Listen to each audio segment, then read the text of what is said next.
अन्य हिंदी के एक नए एपिसोड में आपका स्वागत है। इस वीडियो में हम बात करने वाले हैं advance medium combat aircraft programme के बारे में और हम बात करेंगे कि कैसे भारत के एक ऐसे इनिशिएटिव को मंजूरी मिल चुकी है जो कि अब भारत के डिफेंस इकोसिस्टम को पूरी तरीके से बदल देगा या यूं कह लें एरोस्पेस इकोसिस्टम को पूरी तरीके से बदलने वाला है। आप सबको पता है कि advance medium combat aircraft programme भारत का एक फ्लैगशिप प्रोग्राम है जिसके अंतर्गत एक 5th जनरेशन फाइटर एयरक्राफ्ट विकसित किया जाना है जो कि भारतीय वायुसेना की फ्यूचर नीड्स को पूरा करेगा। लेकिन एक चीज जो अभी हम लोग ये मान के चल रहे थे कि ये प्रोग्राम HAL और आडा के द्वारा आगे बढ़ाया जा रहा है, लेकिन इसमें बीच बीच में हमें SPV मॉडल्स को लेकर जो रिपोर्ट्स हैं वो सुनने को मिलती रही थी, जहां पर कहा गया था कि एरोनॉटिकल डेवलपमेंट एजेंसी और हिंदुस्तान एरोनॉटिक्स लिमिटेड के अलावा जो यहां पर अभी प्राइवेट सेक्टर कंपनियां हैं उनकी एंट्री हो सकती है। लेकिन इसमें अनिश्चितता के बादल मंडरा रहे थे, लेकिन फाइनली वो अनिश्चितता के बादल आज छट चुके हैं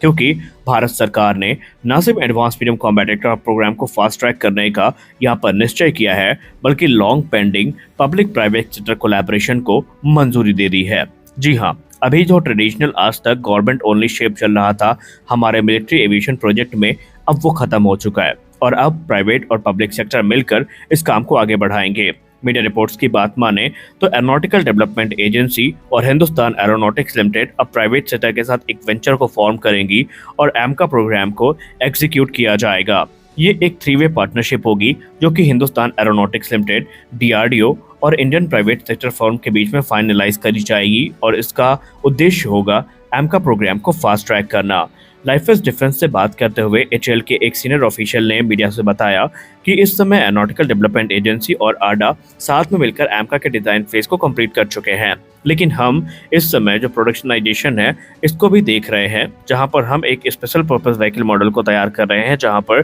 HAL, DRDO और एक प्राइवेट पार्टनर मिलकर काम करेंगे। उन्होंने ये भी कहा कि अभी ये तो क्लियर नहीं हुआ है कि कौन सी कंपनी, खासकर प्राइवेट कंपनी, एमका प्रोजेक्ट में हमारे साथ मिलकर काम करने वाली है, लेकिन बहुत जल्दी उनका चयन भी कर लिया जाएगा और उसके बाद जो प्रोसेस है उसको फास्ट ट्रैक करने का काम किया जाएगा। ये जो प्रोग्रेस है इसको लेकर वो ये मान के चल रहे हैं कि यहाँ पर स्ट्रक्चर असेंबली से लेकर दूसरे जो इम्पोर्टेंट वर्क है ये इस SPV मॉडल के अंतर्गत किए जाएंगे। इसका एक बेनिफिट ये होगा कि प्राइवेट सेक्टर कंपनियों को जो टेक्निकल नो हाउ है वो मिलेगा। आसान शब्दों में बात करें, उन्हें इस प्रोग्राम से जुड़ी महत्वपूर्ण जानकारियां मिलेंगी और वो जानकारियां आगे चल के उन्हें अलाउ करेगी कि वो अगले प्रोग्राम्स में बढ़ चढ़कर हिस्सा ले सके। ये डिसीजन ऐसे समय पर आया है जहां पर अभी तक प्राइवेट सेक्टर कंपनियां जो लो टायर लेवल पर सप्लायर थे उनकी भूमिका निभा रहे थे, जहां पर सिस्टम और सब सिस्टम की सप्लाई ही उनकी तरफ से की जा रही थी। लेकिन अब इस प्रोग्राम के अंतर्गत वो एक इक्वल स्टेक होल्डर होंगे इस ज्वाइंट वेंचर में, जो कि भारत के एरोस्पेस प्रोजेक्ट के लिए एक ग्राउंड ब्रेकिंग डेवलपमेंट के तौर पर देखा जा रहा है।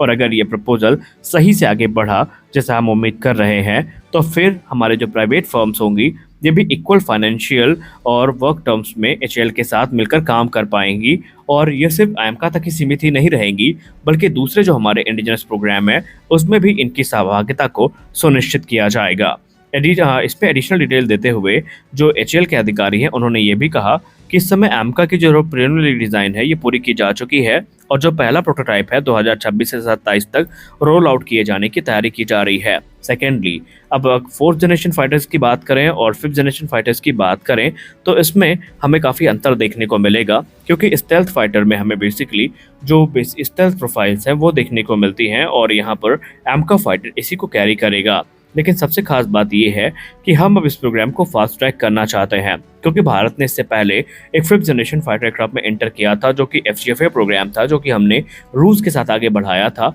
लेकिन हमारी एक्सपेक्टेशन के हिसाब से काम आगे नहीं हो रहा था, इसलिए भारत ने खुद को इस प्रोग्राम से 2018 में ही बाहर कर लिया था और उसके बाद इंडियन एयरफोर्स और हिंदुस्तान एरोनॉटिक्स लिमिटेड ने अपना खुद का जो प्रोग्राम है वो शुरू किया जिसको हम एमका के नाम से जानते हैं। लेकिन हमें ये भी पता है कि जो अभी तक ट्रेडिशनल जो अभी काम करने का तरीका था अब उससे आगे निकलने की ज़रूरत है और यहाँ पर जो प्राइवेट सेक्टर कंपनी है वो इसमें एक महत्वपूर्ण भूमिका निभाने वाली है। देखिए, एक चीज़ तो क्लियर है कि इस समय भारत सरकार बहुत सारे जो रिफॉर्म्स हैं वो लेकर आ रही हैं और जो बातचीत है अब वो काफ़ी लंबी भी खिंच सकती है क्योंकि जो SPV मॉडल है अब वो सिर्फ एमका तक ही सीमित नहीं रहेगा बल्कि रिपोर्ट्स तो ये भी इंगित कर रही हैं कि ये जो SPV मॉडल है ये हमें IMRH और ट्विन इंजन डिग बेस फाइटर प्रोग्राम में भी देखने को मिलने वाला है। और ये बात आपको बता दें, इसकी हिंट हमें तभी मिल गई थी जब एरो इंडिया 2025 में हमारे वायुसेना प्रमुख ने कहा था कि भारतीय वायुसेना के जो ऑर्डर्स हैं, इनकी संख्या इस बात पर भी निर्भर करेगी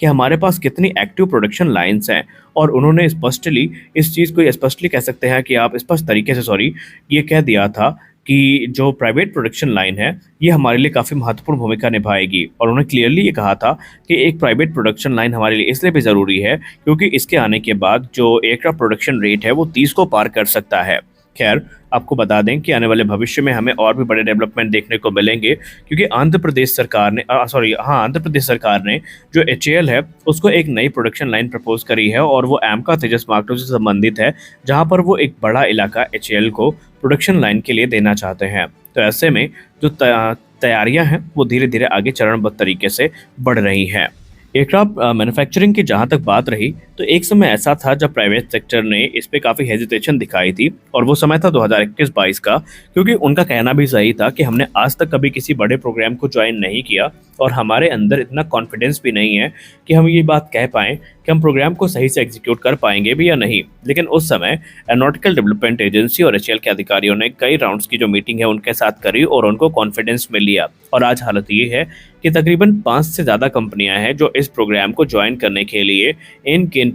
किसी प्रकार से इसके अंदर आना चाहती है। इसमें वेम टेक्नोलॉजीज और दूसरी कंपनियों के नाम सामने आ रहे हैं, जिसमें टाटा एडवांस सिस्टम लिमिटेड और इसके अलावा महिंद्रा डिफेंस जो है उनके नाम भी सामने आए हैं। इसके अलावा लार्सन टोब्रो और जो दूसरी कंपनियां हैं सोलर ग्रुप जैसी, वो भी इस प्रोग्राम में अपनी जो सहभागिता है उसको सुनिश्चित करना चाहते हैं। लेकिन ये सिलेक्शन प्रोसेस इतना आसान नहीं होगा। इन कंपनियों को एक डिटेल इवैल्यूएशन से गुजरना पड़ेगा और उसके बाद जो HAL और आटा जैसी संस्थाएं हैं डिसाइड करेंगी कि किस कंपनी के साथ मिलकर काम करना है। डिफेंस एक्सपर्ट और रक्षा मामले के जानकार लोग जो इसकी नॉलेज रखते हैं, उन्होंने मीडिया से बात करते हुए कहा कि अभी तक जो डिले की समस्या थी वो इस मॉडल से खत्म हो सकती है, क्योंकि प्राइवेट सेक्टर को लेकर हमने प्रैक्टिकली ये देख लिया है कि ये समय से पहले काम को पूरा कर सकते हैं और इनके पास एक क्षमता है। तो ऐसे में हमारी जो रिक्वायरमेंट्स हैं वो सही समय पर पूरी हो सकती है और इसीलिए सरकार को भी अब इस स्टेटमेंट पर बने रहना होगा और यहाँ पर निष्पक्ष तौर पर जो सिलेक्शन प्रोसेस है वो होना चाहिए ताकि हम फुल जो पोटेंशियल है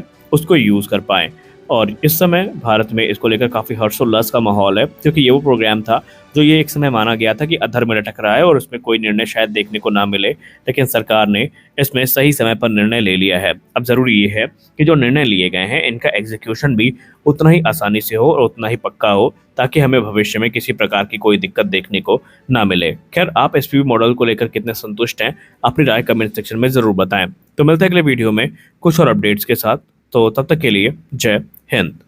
हिंदी के एक नए एपिसोड में आपका स्वागत है। इस वीडियो में हम बात कर